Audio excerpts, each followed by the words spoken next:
So, is Donald Trump trying to expand last summer's decision from the Supreme Court on presidential immunity?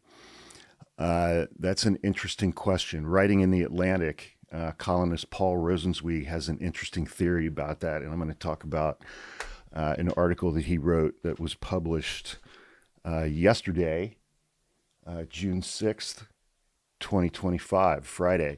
If you don't know me, my name's Hawk. I'm a trial attorney and political and news guy.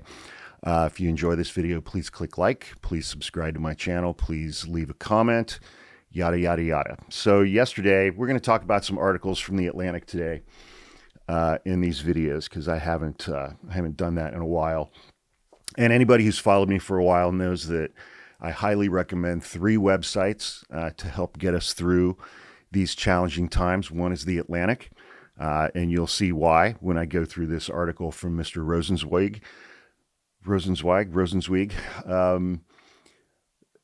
The Atlantic is not a breaking news website. They do very thoughtful, insightful columns that make you think. And I look at it as like exercising your critical thinking muscles. The other 2 websites that I think everyone should subscribe to are The Bulwark and Talking Points Memo. Highly, highly, highly recommend.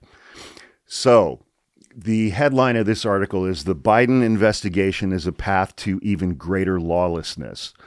Subtitled, "The President is not just abusing the immunity that the Supreme Court granted him, he might be seeking to expand it."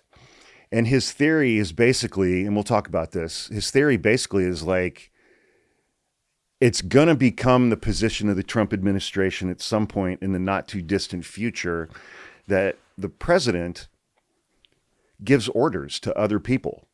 He can only act through subordinates. And if he has immunity from criminal prosecution for official acts committed while in office, given that he can only act through subordinates, that criminal immunity should extend to his subordinates and other members of the executive branch. And up until now, it's like I've consistently, made the observation that Donald Trump is the only member of the executive branch that has immunity from criminal prosecution. Stephen Miller doesn't. His cabinet members don't. ICE agents don't.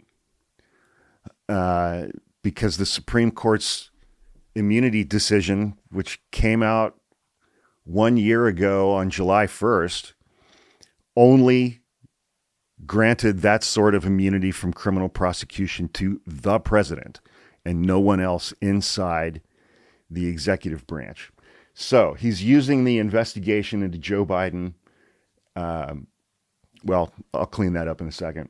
As an example. So he starts off by saying the following: President Trump's presidential memorandum, executive order, ordering an investigation of Joe Biden's cognitive decline and his use of the Autopen is just the most recent step in Trump's hostile takeover of the Department of Justice.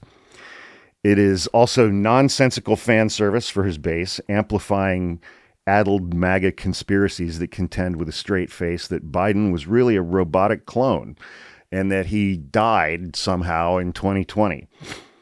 In these senses, the investigative order was a sign of just another Wednesday in the chaotic, topsy-turvy world of Donald Trump. On a legal level, and I noticed this when I read the executive order, one thing is striking about the text of the memo.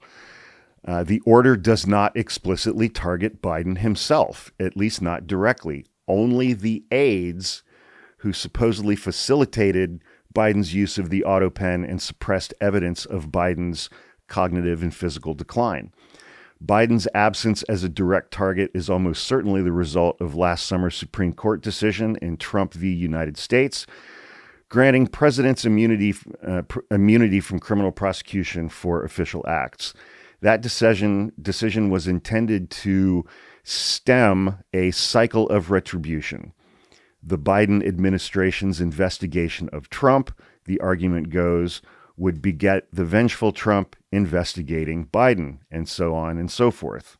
the court feared, ad infinitum, with each successive turn of the political wheel. By this logic, the decision is what is now protecting Biden. The Supreme Court decision, the immunity decision, is what is now protecting Biden from the sort of retribution the court hoped to avoid. But also, the decision, the immunity decision, will have the occasional positive impact. Its flaws are manifested almost every day.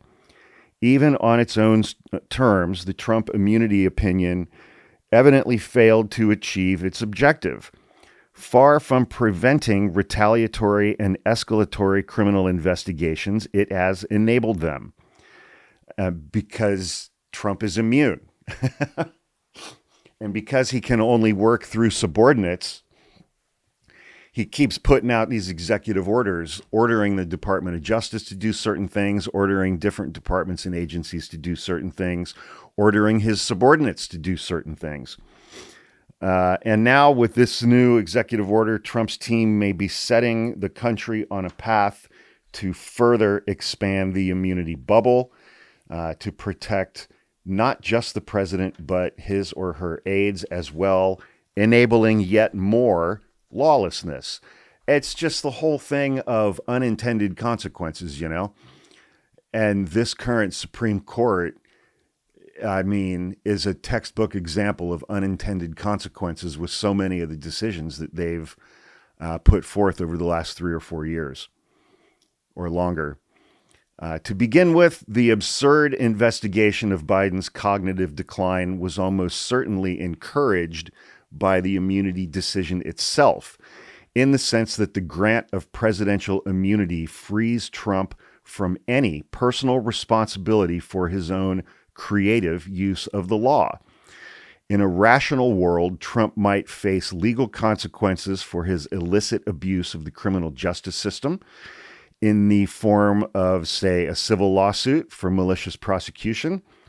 But thanks to Trump v. United States, Trump is free to undertake any plausibly official act with complete immunity, including ordering nonsensical investigations of those who worked for his predecessor. Even if Biden is protected, the court's immunity calculus failed to account for Trump's obsession and left open the possibility that an opponent's aides would be targeted.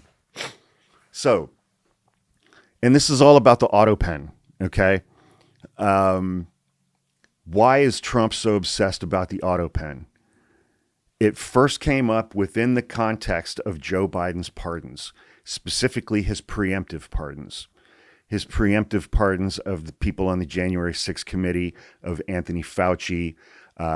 He pardoned his son, Hunter Biden, and members of his family, people who were not currently, at that time, except for Hunter, under the threat of federal investigation or prosecution, but who were very much people who Donald Trump and his base wanted to prosecute.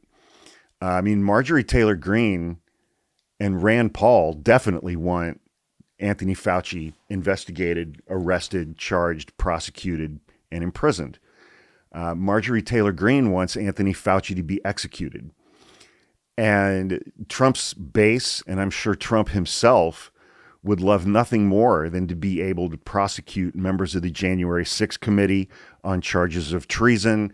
And, you know, the fever dream of the MAGA base is that all the members of the January 6th committee would be simultaneously hung on a grassy area of the White House grounds with a public audience to much fanfare with the Marine Corps band playing in the background. Joe Biden's pardons took that away from them. And the way to attack those pardons in their mind, even though there's no legality to support this theory, is that if those pardons were signed with an Autopen, then they're invalid. There's Supreme Court case law stating exactly the opposite. But, you know, when has that ever stopped these fart-huffing, mouth-breathing dipshits? Continuing on with the article, which brings us to the final and perhaps most insidious aspect of Trump's executive order, a possible further expansion of presidential immunity. Following the Trump decision, some defenders of the court contended that the adverse impact of granting presidents criminal immunity would be minimal. Aides to the president, through whom he acted, would, they argued, remain subject to criminal prosecution. I've been making that argument. And thus be deterred from partaking in criminal activity. And so, the argument went, the grant of presidential immunity was no big deal in the grand scheme of things. The argument is a comforting one, but other possibilities exist. A non-frivolous argument can be made that because a president can act only through subordinates, a faithful reading of the Trump immunity decision would extend presidential immunity to those whose assistance he requires to effectuate his official presidential actions. If we grant, in the author's view, an ahistorical view, Supreme Court premise that immunizing core presidential conduct was, in the founders' minds, essential to enable presidential action, that's nowhere in the Constitution. The conservative majority invented it.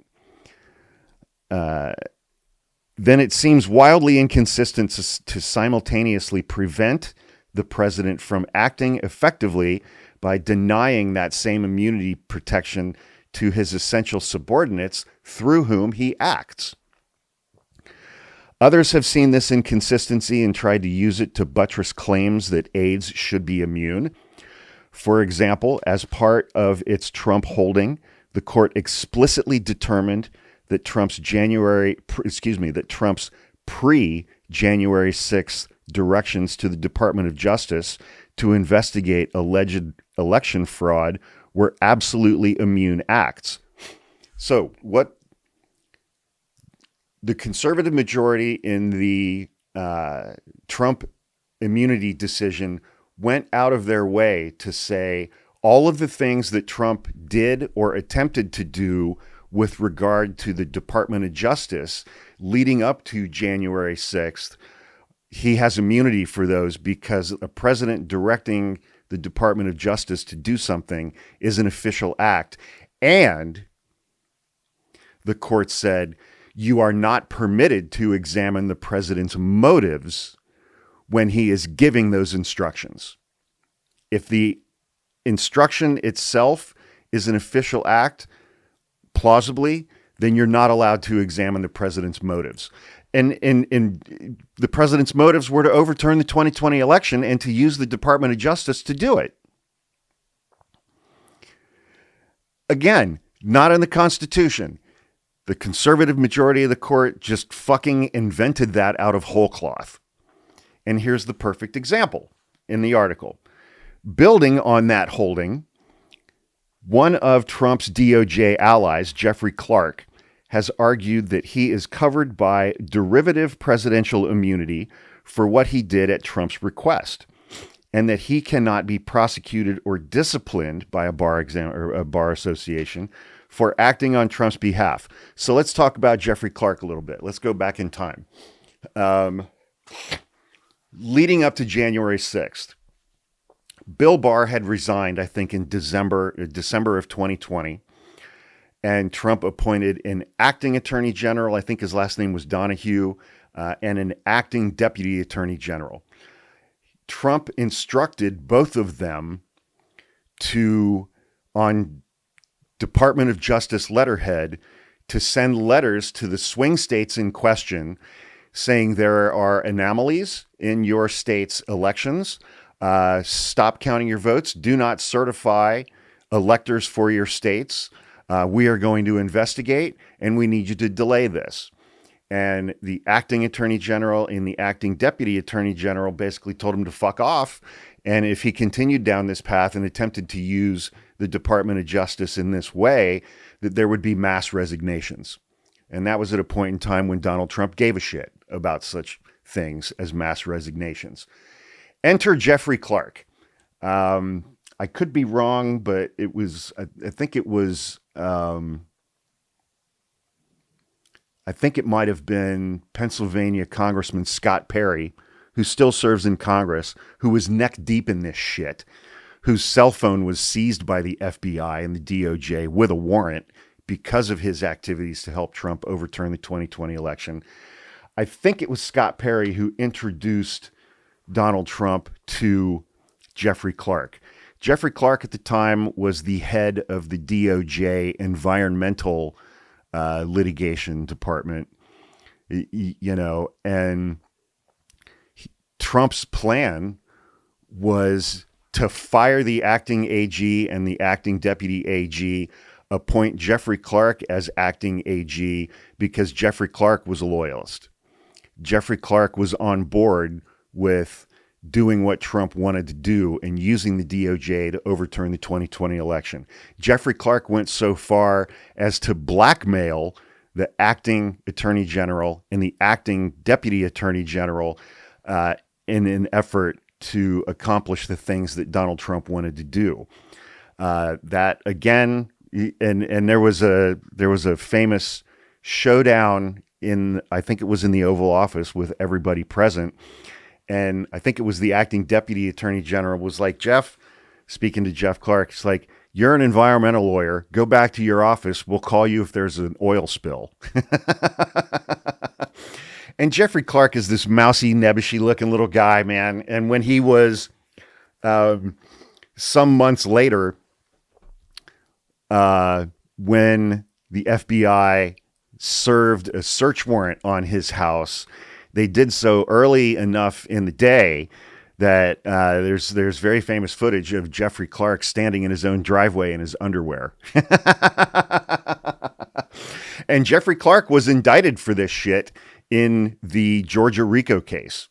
He was indicted for these very activities in the Georgia RICO case because Georgia was one of the states that the DOJ wanted to overturn their state's election results. And so he's currently under indictment right now.